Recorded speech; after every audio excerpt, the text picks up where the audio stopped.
Hello guys, for the kids, yeah, I like using the word kids because if you read my description, you know why I'm using the word kids.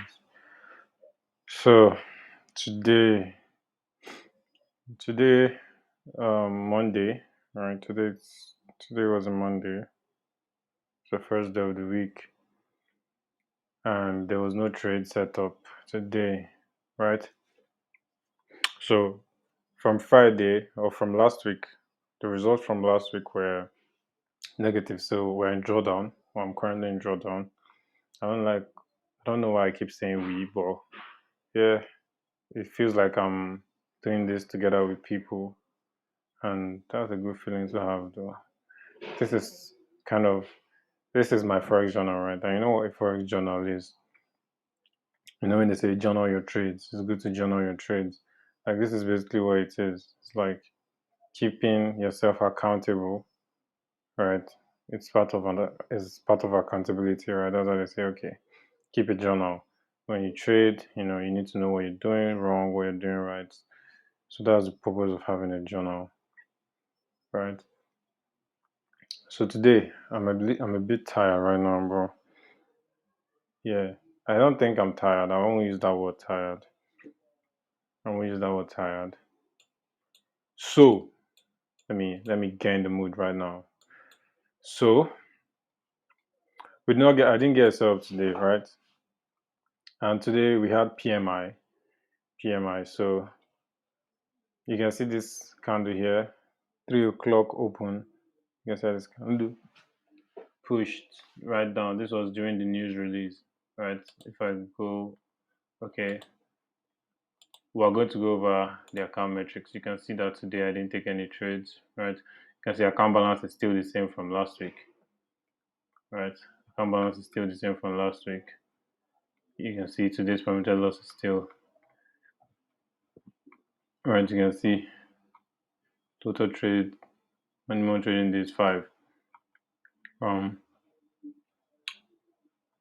you can see no new trades. Last trade was on the 28th of April, and today is the 30th, right?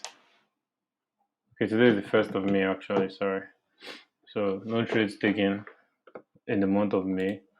We did not get our setup. You can see the setup I was hoping to get here.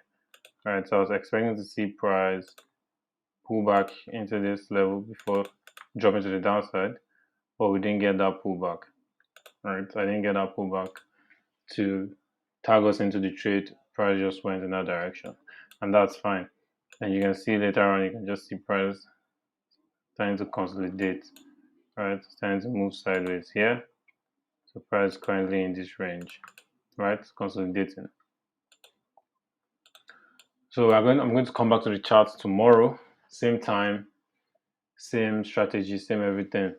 Right. Just going to come back tomorrow and then look for another opportunity to trade. If I don't get any opportunity to trade, it's also fine. Right. So at least one the most important thing in trading is like capital preservation. Right. I didn't panic and say I need to get out of drawdown. Let me just look for a trade. I didn't trade something different. I didn't try to look for a trade. I just stuck to the rule and that's it. I stuck to the rule and that's it. I did not get a setup. I didn't trade. If I had gotten a setup, I would have traded regardless.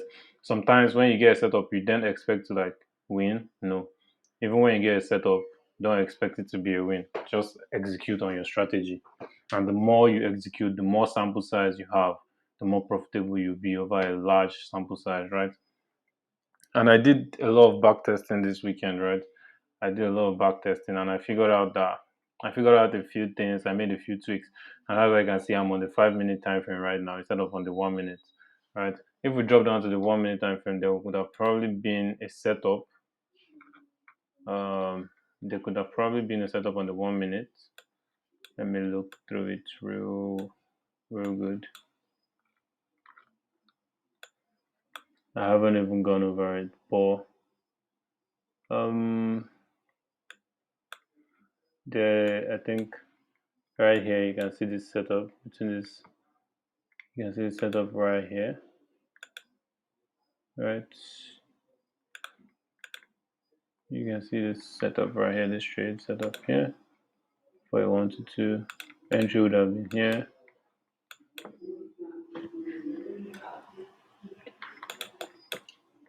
Stop loss would have been. Let me get rid of all this. Let me get rid of this too. So if this was on the 1 minute,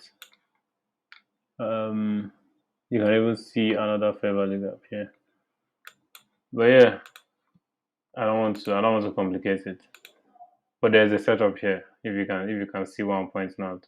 This fair value gap here, price came back into it before price pushed the downside. But we can also see another trade opportunity here, which this could have probably not done in 1 to 2. You can also see another one here, which failed. Right. So this is why I chose the 5 minutes. According to my backtest, I did a lot of backtesting, and I stayed on the 5 minute time frame for that.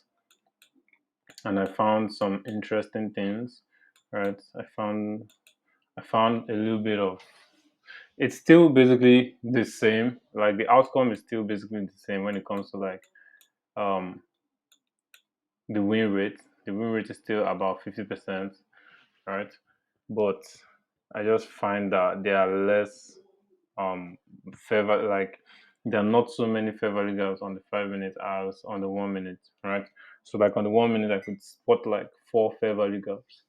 On the 5 minute I could spot like one at a time. So that really helps. But enough of strategy talk because I'm not trying to advise anyone to trade the way I trade. Anyone that watches this, except maybe my kids, maybe by then, by the time they come into this world, I would have improved and advanced to a different level. So yeah, so no trade for today is very simple. No trade for today. We stuck to the rules. We didn't get a setup. There was no trade. It was that simple. And I'll just round it up on that note. Tomorrow, hopefully, we get a trade, and let's see if we're going to end this challenge in drawdown or if we're going to make a bit of profit. Let's just see how it goes. And I'll catch you guys in the next video. Stay safe.